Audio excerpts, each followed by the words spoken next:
Hello friends, मैं हूं अवधेंद्र। Friends, हमारा पॉइंट ऑफ डिस्कशन है mister C Jinping, the president of China, is on the visit of Europe. The very first time after 5 years, he is on the visit of Europe. Means he is out of his country after 5 years because of the lockdown of the COVID reason. मैं आज China की तारीफ करूंगा। दुश्मनी में हमें कभी भी इतना अंधा नहीं हो जाना चाहिए कि अपने जो कंटेम्प्रेरी दुनिया में लीडर्स हैं, कंट्रीज हैं, उनको हम डिमिनिश करने की कोशिश करें, डिमेरिट करने की कोशिश करें, उनकी जो सक्सेस है उनको एक्सेप्ट ना करें, है ना। ये उनके साथ, अपने साथ इनजस्टिस होगी, है ना। मैं इस तरह इसको समझता हूँ। झूठ बोलना अपने ही लोगों से, अपने दुश्मन की स्ट्रेंथ को कंसीडर ना करना, नहीं, फॉल्सली नैरेटिव क्रिएट करना, ये सारी चीजें हमें एक प्रॉब्लम में लैंड कर देंगी, है ना। इसलिए हमें एक्चुअल अपने दुश्मन की स्ट्रेंथ की एक्चुअल जानकारी होनी चाहिए कि वो क्या मूव कर रहा है ना। अपनी उस दुश्मनी में इतना मुब्तला ना हो जाए कि उसकी एक्टिविटीज पर ध्यान ना दें और अपने आप को ही सबसे सर्वोपरि मानने लगे। ये हमारे इंडियंस की सबसे खास बात है, एरोगेंस में आ जाना, उसको नेग्लेक्ट करना।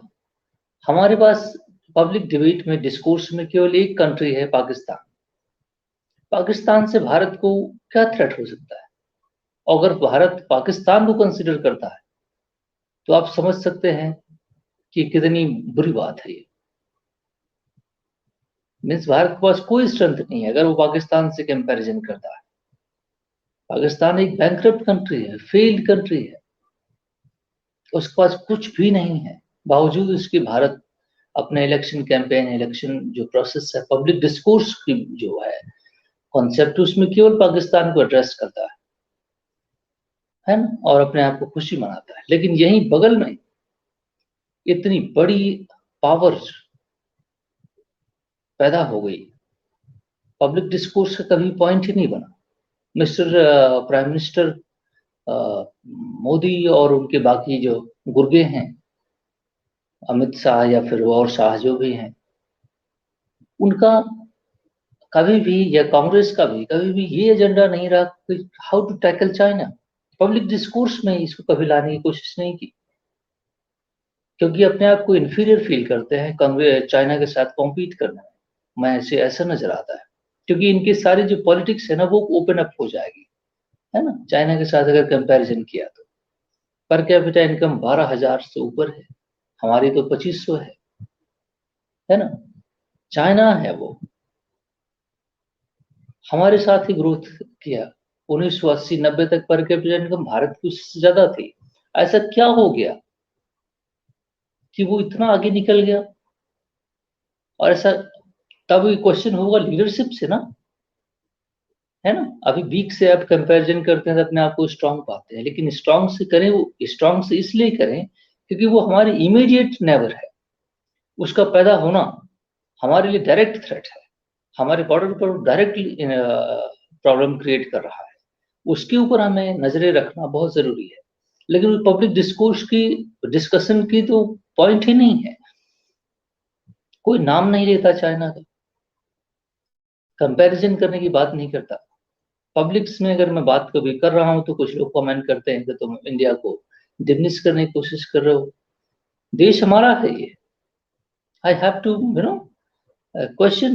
हमें लड़ना होगा, हमें फाइट करना होगा, हमें डिफेंस करना होगा, हमें जो भी करना होगा हम करेंगे।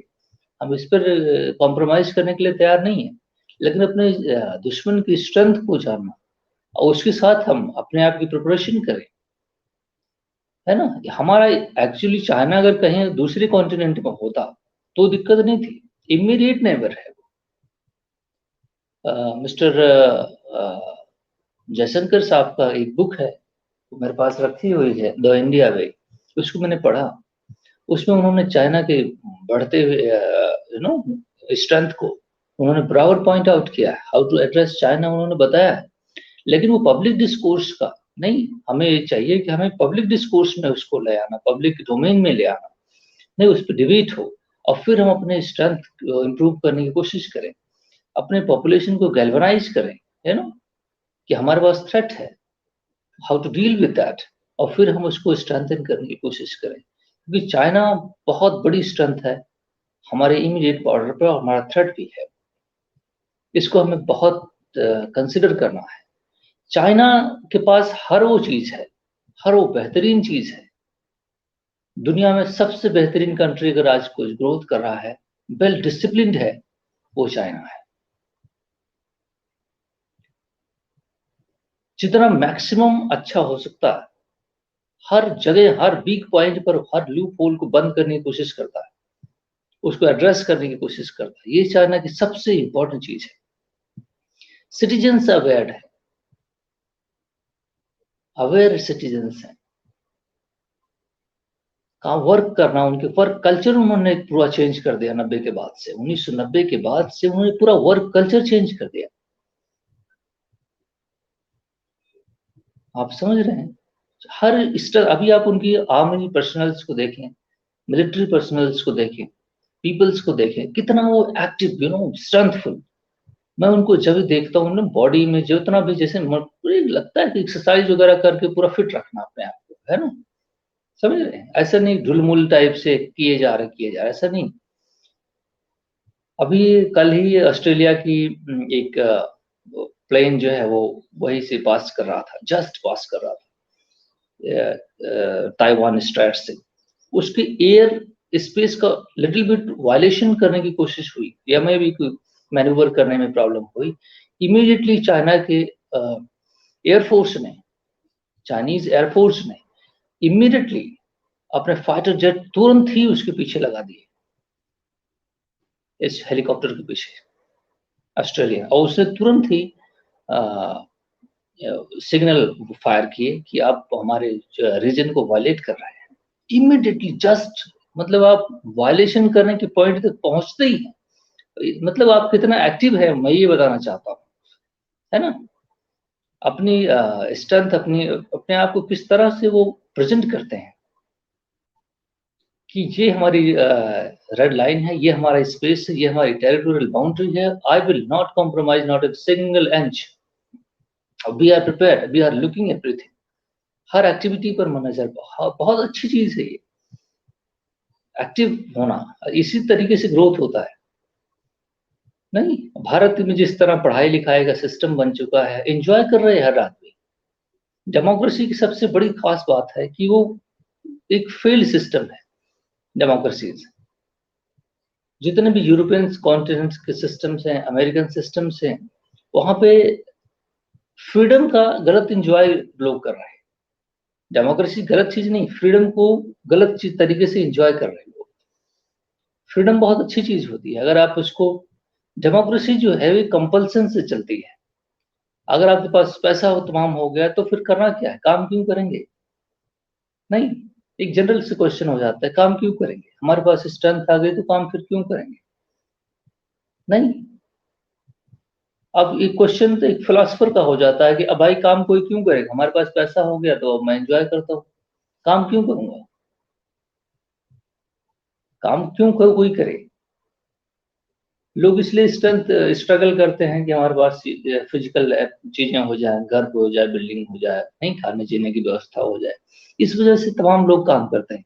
अगर ये सारी चीजें हो गई तो फिर नेक्स्ट वो क्या करें, जैसा कि रिच कंट्रीज में, वेस्टर्न कंट्रीज में हो गया, तो अब वहां पे गांजा लोग पी रहे, ड्रग्स स्मगलिंग हो रही बहुत लार्ज स्केल पर, सोसाइटी जो है वो चर्निंग में है, नहीं, वो हर कोई तो इतना मेंटली स्ट्रांग नहीं है कि वो नहीं नोबेल प्राइज विनर बन जाए, लेकिन लार्जली आप देखेंगे तो नोबेल प्राइज विनर उधर के ही हैं, क्योंकि उन्होंने फ्रीडम को प्रॉपरली इंजॉय किया। रिस्पॉन्सिबिलिटी, फ्रीडम और रिस्पॉन्सिबिलिटी दो इंग्रेडिएंट्स, नहीं, बस के दुश्वार है हर काम का आशा होना, आदमी को भी मैसर नहीं इंसान होना। आदमी को इंसान बनने में काफी स्ट्रगल करनी होती है, तमाम सारे दिन पढ़ाई लिखाई, सोचना समझना, मेंटल एक्टिविटीज करके फिर जाके प्रोग्रेस होता है। एक चीज दूसरा होता है कि फोर्स प्रोग्रेस, जिस तरह चाइना करता है, आपको अलाइन कर देगा नहीं, बदतमीजी करने के पॉइंट्स खत्म। आपको स्कूल जाना है तो आप स्कूल जाते हैं, आपको जो करना है फिक्स कर दिया गया, आपको ये टाइम ही इस तरह काम करना है, तो करना है तो फिर करना है, otherwise you will be punished, है ना। तो ये भी एक तरीका है लोगों को सुधारने का, और इसी वजह से वो, समझिए आप, सेकंड नंबर की इकोनॉमी बन गई, 19 ट्रिलियन इकोनॉमी। आज पता है ग्लोबल एक्सपोर्ट में चाइना फर्स्ट नंबर पे है, चाइना फर्स्ट नंबर पर है ग्लोबल एक्सपोर्ट में, और देन उसका हाफ यूएस है। प्रोडक्शन में चाइना सबसे नंबर 1 है, उसका हाफ यूएस है। सुनो, आप समझने की कोशिश कर, चाइना हर चीज डबल में है यूएस के साथ, एक्सपोर्ट में डबल है, चाइनीज प्रोडक्ट दुनिया में हर जगह है। क्यों ऐसा हुआ? रीजन है कि टोटल स्ट्रक्चर चेंज कर दिया उसने, है ना। अगर आप डिसिप्लिन नहीं करेंगे सिटीजन्स को, जिस तरह हमारे यहाँ नालायक सिटीजन्स हैं, सॉरी टू से दिस, हमारे यहाँ सभी नालायक है नहीं, और हमें स्ट्रक्चरली ऐसा बनाया जा रहा है ना।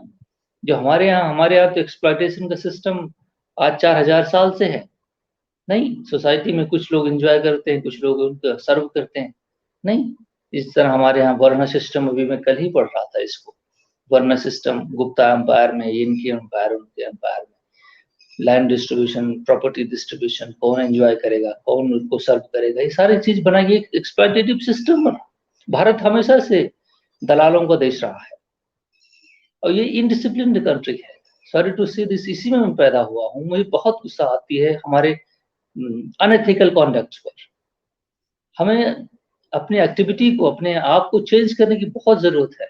मैं सख्त निराश हूं अपनी कंट्री के लोगों से। हमें डिसिप्लिन होना होगा, हमें एक्टिविटीज करनी होंगी। स्ट्रगल हम बहुत ज्यादा करते हैं, लेकिन हाउ टू एड्रेस दैट? हमारे पास दोनों पैर के जूते हैं, लेकिन सवाल यह है कि दाहिने वाला बाएं में पहना हुआ, बाएं वाला दाहिने में पहना हुआ। ये हमारी मूर्खता है।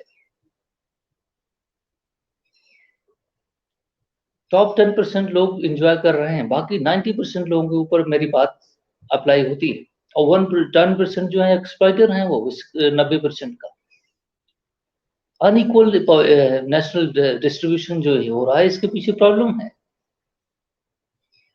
अनइक्वल ग्रोथ हो रही भारत के अंदर। Who is you know getting all the national income? 10% people are getting 50% of national income। नहीं, दी अनइक्वल डिस्ट्रीब्यूशन जो हो रहा है, ये देश का एक एक्सप्लॉयटेटिव सिस्टम है इसके पीछे। अनफॉर्चुनेटली जो 90% लोग हैं, वो हाईली एजुकेटेड नहीं है, वो क्वेश्चन नहीं कर सकते। अभी मैं कांग्रेस के एजेंडे को देख रहा हूँ, जो अभी फ्लैश पे आता रहता है एडवर्टीजमेंट, वो अभी मैं देख रहा हूँ कि उसमें वो कह रहा है कि लेडी है कोई, उसको सिलाई मशीन दे दिया, वो बड़ी खुश हो गई।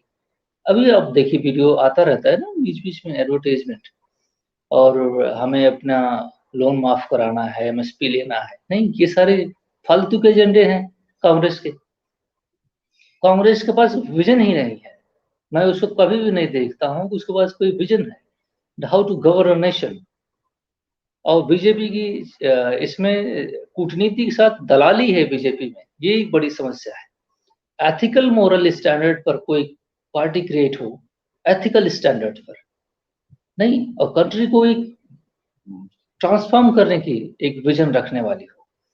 अब उसका देखिए हर जगह वो तलवार लिया हुआ, कोई धनुष लिया, कोई गदा लिया हुआ, हमेशा हिंदू का पूरा एक एजेंडा प्रोपेगेट कर रहे हैं बीजेपी वाले। उनके पास करने के लिए बहुत कुछ है,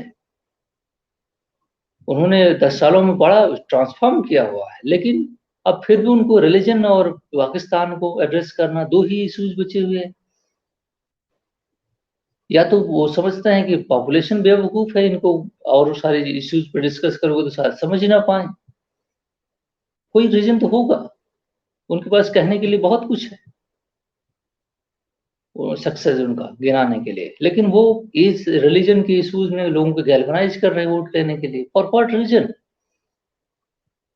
आप समझ रहे हैं? कुछ दिन तो गुजारा गुजरात में, समझ रहे हैं आप? तो ये हमारे देश का दुर्भाग्यपूर्ण स्थिति है। मैं बहुत दुखी हूँ चाइना का ग्रोथ करना। मैं अभी इस पे पूरा प्रॉपर स्टडी कर रहा हूँ। अभी चाइना वो का शी जिनपिंग 3 देशों पे विजिट पर है। पहला तो फ्रांस, दूसरा सर्बिया, तीसरा हंगरी है।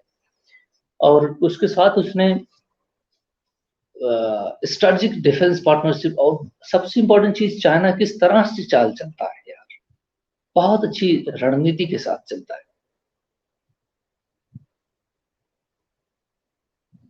अकाउंटेबल है अपने आप में। China EU candidate, European union candidate Serbia है, जो कंट्री जहां पे अभी मिस्टर शी जिनपिंग हैं, अभी signed an agreement to build a shared future. अब यहाँ पे देखो कितना बढ़िया चाल चल रहा है शी जिनपिंग। चाहे यूरोपियन यूनियन में वीक लिंक ढूंढ रहा है, वीक लिंक ढूंढ रहा है शी जिनपिंग बड़ी होशियारी के साथ। फ्रांस जो है, अगर आप हमारी वीडियो देखते होंगे तो आपको पता होगा कि वो एटोनॉमी की बात करता है, स्ट्रेटेजिक एटोनॉमी की बात करता है ना। वो कहता है कि हम यूएस का वेसल स्टेट नहीं है, हम यूएस को फॉलो नहीं करते, हम यूएस के वेसल स्टेट नहीं है। That's become the weak link of Europe and US led system. तो शी जिनपिंग वहां गया अपना रिलेशनशिप बनाने के लिए। वहां से सर्बिया के पास भी उसमें नहीं सॉफ्ट कॉर्नर उसके दिलों में सर्बिया में भी पाया जाता है, तो सर्बिया को उसने काउंटर किया, वहां पे है वो। और सर्बिया के साथ उसने जो बात की, उसने कहा, Xi Jinping both leaders said that deepen and elevate the comprehensive strategic partnership between China and Serbia. Comprehensive partnership, और ये 10 साल पहले से स्टार्ट हुई है। शी जिनपिंग जब से ऑफिस ज्वाइन किया, जब से मोदी थे ऑफिस ज्वाइन किए, उसी से पैरेलली 2013 और 14 में ये आए, है ना। शी जिनपिंग 13 में आया, 14 में मिस्टर मोदी आए। लेकिन दोनों की लीडरशिप में देखिए कितना डिफरेंस है। वो स्ट्रेटेजिक पार्टनरशिप वहां पे वीक लिंक ढूंढ रहा है। मिस्टर मोदी ने भी सही चाल चला है, ऐसी बात नहीं है, उस पर अलग डिबेट हो सकती है। Building a new era for a community with shared future. Community with shared future, ये बहुत इंपॉर्टेंट वर्ड है। ये मिस्टर शी जिनपिंग ने 10 साल पहले लॉन्च किया था, समझ रहे हैं आप। तो वो बहुत स्ट्रेटेजिक वर्ड्स है ये इंटरनेशनल रिलेशंस में। तो ये है स्ट्रेटेजिक रिलेशनशिप, वहां पे वीक लिंक ढूंढ रहा है, कम्युनिटी लिंकेजेस कर रहा है। नहीं, यूरोप के अंदर, यूरोप में जहां पे सॉफ्ट कॉर्नर है उसके दिलों में, नहीं चाइना को लेकर के, वहां पर वो अपना बीज बो रहा है। और जबकि वो 10 साल पहले से उसने स्टार्ट कर दी। कभी किसी नेशन ने चाइना के साथ इतना बेहतरीन रिलेशनशिप यूरोपियन कंट्रीज का नहीं रखा, लेकिन आज लोग रख रहे हैं। शी जिनपिंग आया तो उसने सॉफ्ट कॉर्नर दुनिया में पिक किए कि कौन कौन है जो हमारा बेस्ट फ्रेंड हो सकता है, और particularly he concentrated on European union, कि वहां पर हमारे लिए किसके किसके दिल में सॉफ्ट कॉर्नर है, हमें उसके साथ बेहतरीन रिलेशनशिप चाहिए। और कम्युनिटी लिंकेजेस, शेयर्ड फ्यूचर, ये सारे शब्द जिसे उसने इस्तेमाल किए। और फ्रांस में उसने क्या कहा, France and very model for the international community. उसने कहा कि फ्रांस और चाइना का रिलेशनशिप जो है एक मॉडल है for international community, for peaceful coexistence and cooperation between these two countries with different social system. ये आप समझिए, विद डिफरेंट सोशल सिस्टम। अब ये बहुत इंपॉर्टेंट चीज है, पता है क्यों? मिस्टर बाइडेन जो है यूएस प्रेसिडेंट, हमेशा कहता है कि ये war between autocratic and democracy. China को कहता है वो ऑटोक्रेटिक है, शी जिनपिंग डिक्टेटर है ना। इस तरह की कमेंट वो करता है। तो दुनिया के अंदर, इंटरनेशनल सिस्टम के अंदर वो डिवीजन पैदा करने की बात करता है ना। और उसके पीछे अपने रीजंस है, उसके पीछे अपने रीजंस हैं। तो आप मेरा नेक्स्ट वीडियो देखें जिससे मैं आगे कंटिन्यू करूंगा। लेकिन मैं चाहता हूं भारत के लोग अवेयर हों और वो स्ट्रेंथफुल बने, ये हमारी अपील है। जितना जो जहां पे भी हो, हार्ड मेहनत करो, हार्ड मेहनत मीन्स मेंटल मैकेनिज्म पर नहीं, और ज्यादातर टेक्नोलॉजी मशीनरी की तरफ जाने की कोशिश करो। फिजिकल वर्क थोड़ा कम करके मशीनरी वर्क की तरफ ज्यादा फोकस करो, कॉन्सेंट्रेट करो, टेक्नोलॉजी को अडॉप्ट करने की कोशिश करो। इस तरफ मूवमेंट करना जरूरी है। So thank you very much my friends, stay tuned, connected with me. मैं 2-3 वीडियो बनाऊंगा क्योंकि 3 कंट्रीज में जा रहा है और बहुत ही स्ट्रेटेजिक मोमेंट है ये। जब कोई की लीडर कंट्री के बाहर निकलता है तो उसके मूवमेंट में ही पता चलता है कि वो आगे क्या करने वाला है। ठीक है, so thank you very much for watching.